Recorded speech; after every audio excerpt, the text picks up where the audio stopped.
Alors demain, tous entrepreneurs, bonjour et bienvenue sur Modern Entrepreneur, la chaîne qui s'intéresse à la création d'entreprises et surtout aux entrepreneurs, ces personnes qui créent de la valeur en rendant service aux autres et par effet boomerang augmentent leur propre valeur aussi bien financièrement qu'humainement et intellectuellement. Alors c'est quoi un entrepreneur dit moderne ? Ce sont toujours ces personnes responsables et courageuses qui créent une structure, qui crée des emplois, participe au fonctionnement de la société.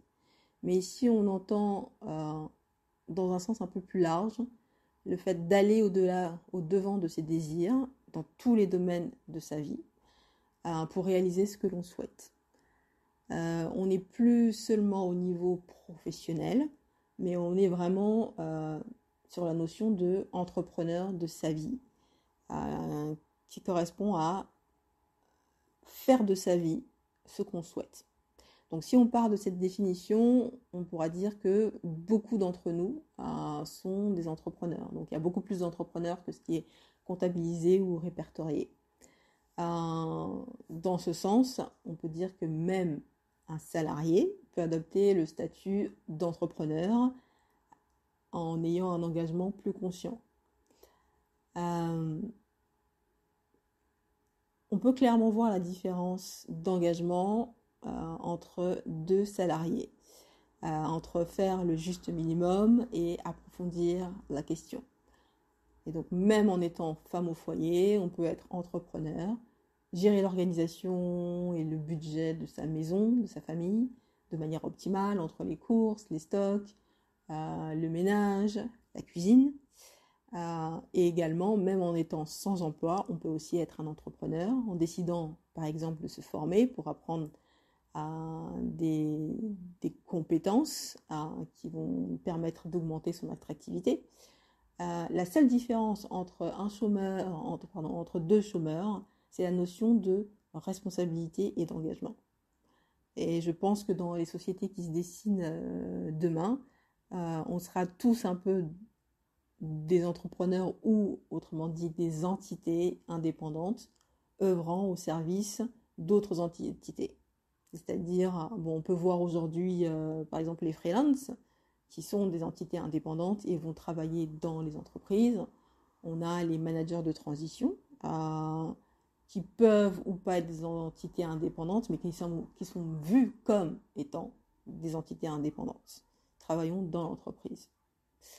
L'entrepreneuriat, comme on le voyait hier, l'entrepreneuriat a beaucoup évolué, notamment grâce à l'essor d'Internet à la fin des années 90, qui a permis d'atteindre plus vite les différents marchés, donc a rendu le monde un peu plus petit. Et c'est surtout dans les années 2000 qu'on a vu ce mouvement, cette envie, ce désir d'autodétermination. D'ailleurs, certaines personnes ne sont jamais passées par un emploi stable ou par un CDI après leurs études, mais ont plus utilisé les entreprises comme un facteur, un moyen d'apprentissage. Faire les stages, se donner de la crédibilité pour la suite de leur carrière. Et on a d'un autre côté des personnes qui au début peut-être ne se voyaient pas entrepreneurs, mais qui au fil de la vie en entreprise, des événements où se sont vus limités dans leur évolution, ont été poussés à se lancer dans l'aventure avec les moyens que la société a mis à leur disposition, notamment Internet. Dans les créateurs d'entreprises, de là, moi j'ai identifié 3 profils. Le premier profil, ce sont ceux qui ont un don. Autrement dit, ils sont nés avec une certaine facilité, on pourra dire entre guillemets, ou des choses qu'ils ont travaillé dans l'enfance, l'adolescence, qu'ils ont pu affiner à l'âge adulte, qu'ils maîtrisent aujourd'hui, et s'en servent directement comme outil de travail. Et donc de là, on facilement créé l'entreprise. Donc ça peut être des gens qui ont travaillé dans l'informatique, le dessin, la langue, l'écriture, le sport. Donc c'est leur don en fait qui est devenu leur emploi, entre guillemets naturel, avec lequel ils gagnent leur vie. La deuxième catégorie que j'ai pu identifier, ce sont les entrepreneurs nés. Donc, c'est ceux qui, dès le départ, savent que l'entrepreneuriat, c'est leur objectif. Donc, pour beaucoup, c'est né aussi dans la famille. Ils ont une famille d'entrepreneurs, ils travaillent dans le commerce de la famille. Par exemple, une boutique, vous allez travailler dedans, vos parents ont un hôtel, vous travaillez dans l'hôtel. Donc déjà, pour eux, l'environnement, c'est l'entrepreneuriat. Et donc, ils ont bâti leur stratégie pour ces personnes-là, c'est gagner sa vie, c'est avoir son affaire, être indépendant. On inclut aussi dans les entrepreneurs nés, pareillement, ceux qui ont fait des grandes études pour arriver vite, utiliser les grandes études comme un accélérateur de carrière. Donc atteindre rapidement un haut niveau managérial pour apprendre toute la stratégie de gérer un business, la maîtrise des compétences opérationnelles et les procédés technologiques, dans l'objectif de créer leur propre business à eux à moyen terme. Voilà, je dirais pas long terme, mais plutôt moyen terme. La troisième catégorie, c'est ceux que j'appellerais les bouleversés. Les bouleversés, c'est ceux où il a fallu un choc dans leur vie ou personnelle ou dans la vie professionnelle en entreprise pour qu'ils réalisent qu'un changement leur est nécessaire pour mieux s'accomplir. Que cela soit dû à de la stagnation, vous avez mis au placard, le chef a changé, vous vous entendez moins bien avec ce chef-là, que ce soit dû à l'épuisement professionnel, que ce soit dû à votre envie d'évolution qui est bloquée.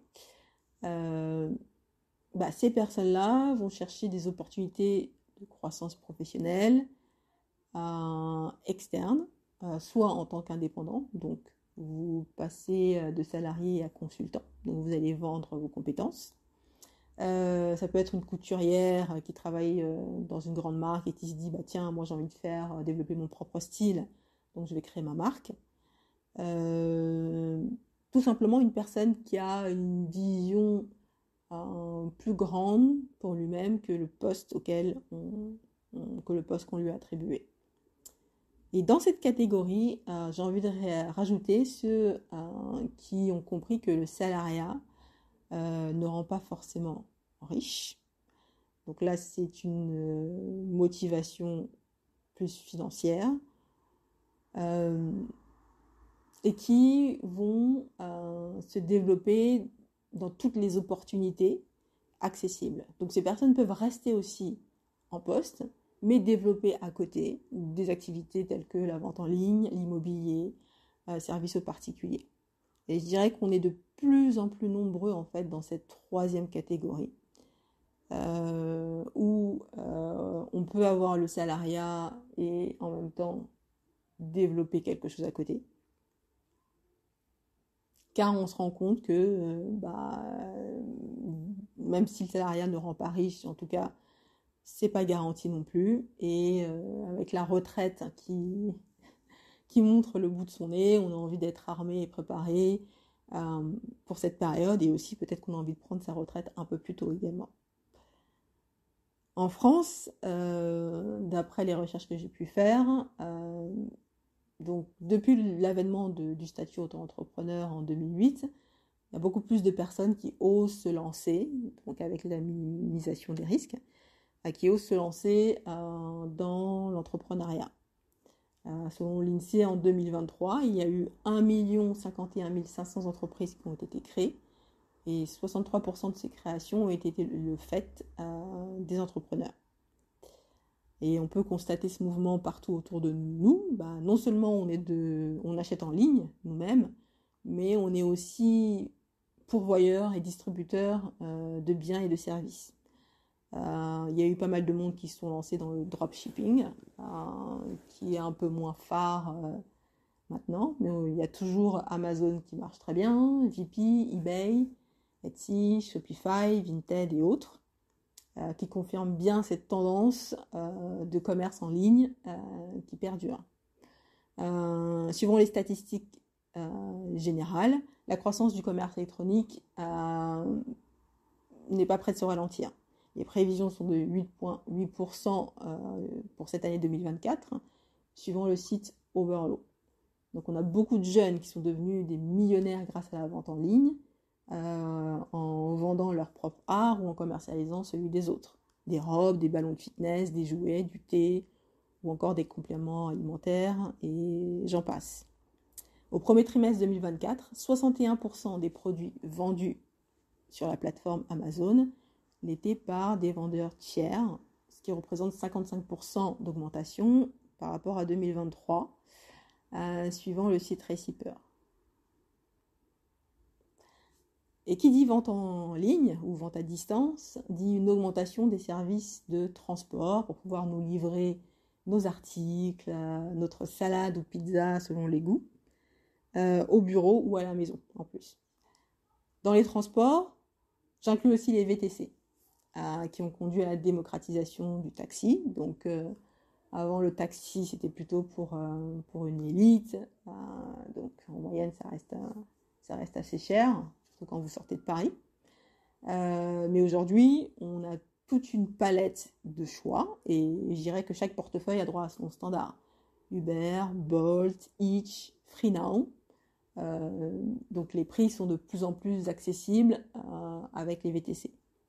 Et de la même manière que le taxi n'est plus la norme, au niveau des hôtels, il y a aussi l'hôtellerie, il y a aussi la concurrence du Airbnb.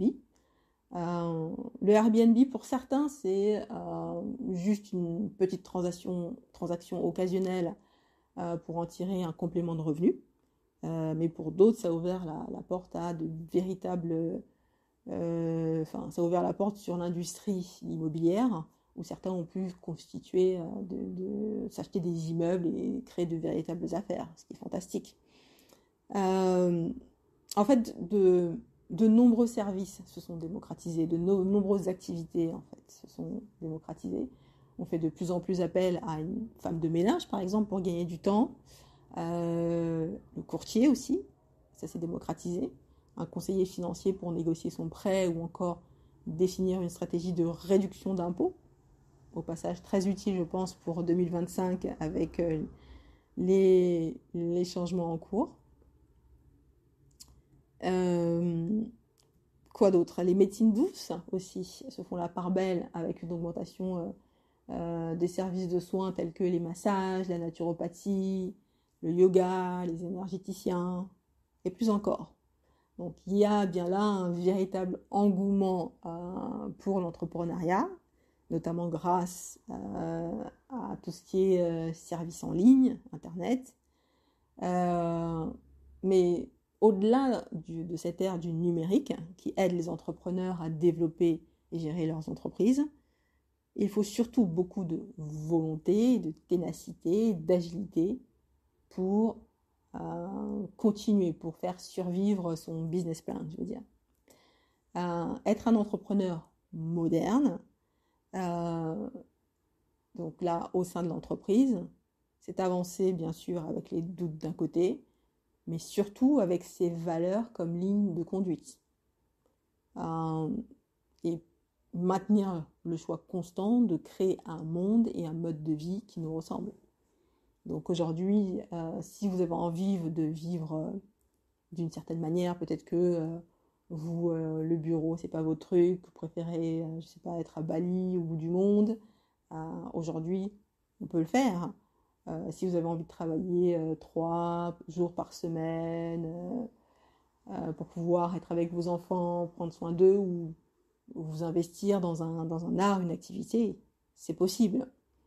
Si vous n'avez pas envie de travailler dans certaines industries pour des questions justement de valeur, parce que, je sais pas, pollution, parce que, enfin, tout ce qui est conflit de valeurs, vous pouvez le faire, vous pouvez choisir. Et en fait, l'entrepreneuriat, le fait d'être engagé, nous donne le choix.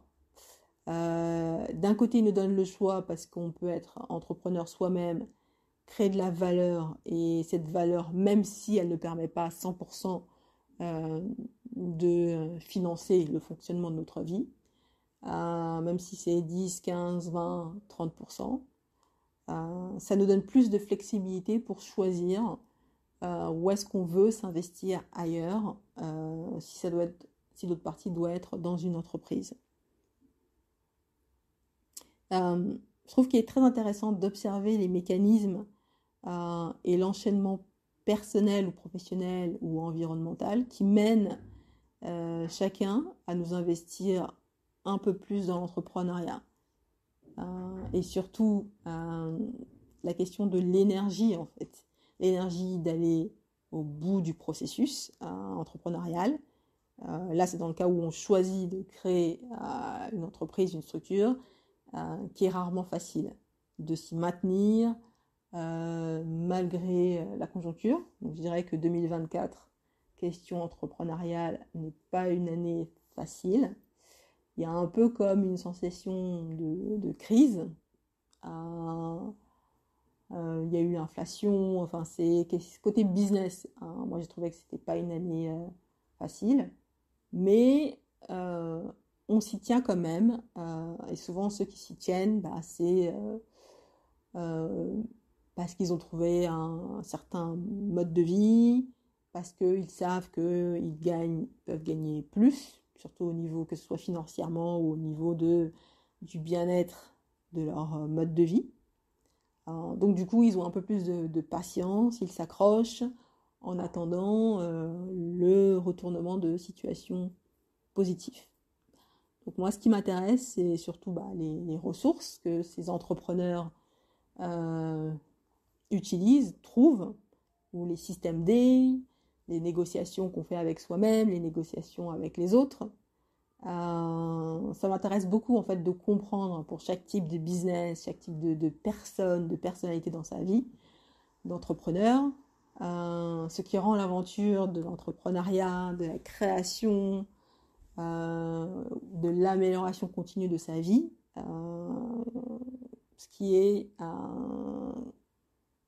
qu'est-ce qui est si attractif pour eux là-dedans, et surtout est-ce qu'ils se sentent gagnants ou pas dans tous les cas.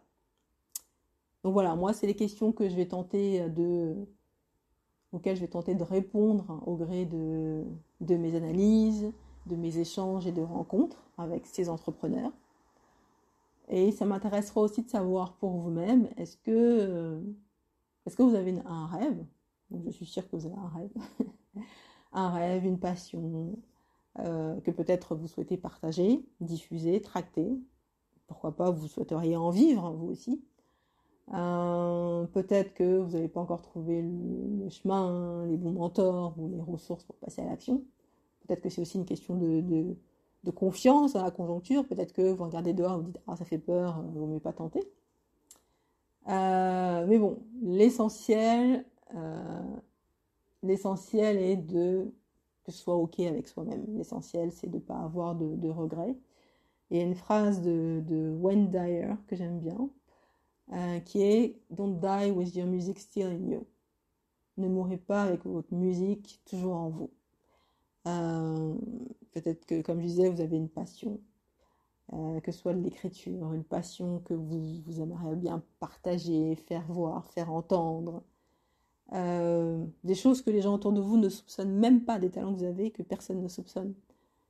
Mais oui, comme je dis, ne pas avoir de regrets, se sentir accompli et épanoui, c'est essentiel. En tout cas, pour ceux qui voudraient commencer à mettre un pied devant l'autre, même sans une idée claire de leur projet, je voudrais vous conseiller le livre de Michael Neill, qui est, comment on l'appelle, Transformative Coach, ou coach en transformation. Lui, son activité, c'est d'accompagner les personnes à changer leur perception de la réalité pour pouvoir dépasser leurs limites ou leur propre plafond de verre. Donc, aller au-delà de ce qu'elles pensent qu'elles sont capables de faire. Donc, il a écrit un livre que j'appellerais un programme de 90 jours sur 280 pages. Un livre très simple à lire une fois qu'on a passé la phase d'introduction. Donc, c'est 1 à 2 pages par jour à lire, avec un thème par jour, des passages assez courts. Et le but est l'apprentissage, une réflexion, ça peut être philosophique, mais ça se clôture souvent par de la mise en action qui pourrait être le travail sur l'imagination, de dessiner votre réalité rêvée, d'imaginer en défilant des idées. Exemple, ne serait-il pas génial si, et là vous complétez les pointillés, si j'avais 1 million d'euros, si j'étais présidente, etc. Donc il s'agit de se laisser aller à ses rêves sans limite, sans restriction. Donc souvent à la fin de la journée, vous avez une question type « Qu'avez-vous fait ou appris aujourd'hui ?» Donc ça vous permet de revenir sur votre journée, d'avoir cette réflexion et de toujours mentalement rester en action. Et aussi de commencer à poser les jalons du projet ou de quelque chose que vous souhaitez réaliser. En tout cas, moi, quand je me suis procuré il y a 4 ans, je n'avais pas de projet spécifique. Je voulais aller vers l'entrepreneuriat, mais je n'avais pas encore d'idée spécifique. Mais même sans projet, en fait, en lisant en fait, et en vous mettant en action dans les activités, en imaginant, en rêvant, en dessinant, vous allez créer un chemin. Et ce chemin va mener vers un projet. Donc c'est assez surprenant quand même de voir ce qu'on peut réaliser avec ou sans projet à la base, car même quand vous avez un projet, ça peut prendre des tournures différentes. En tout cas, moi j'en suis sortie enrichie, avec de belles perspectives, et les résultats sont plus larges que nos attentes en général. Donc on voit nos idées prendre forme, et plus ça prend forme, et plus on est motivé, bien sûr. Donc voilà pour mon partage du jour sur la question est-ce qu'on sera tous entrepreneurs demain ou pas? Donc c'est une question large, c'est une question ouverte, et c'est une question auquel on continuera de répondre, comme je disais, avec les rencontres, les échanges qu'on aura.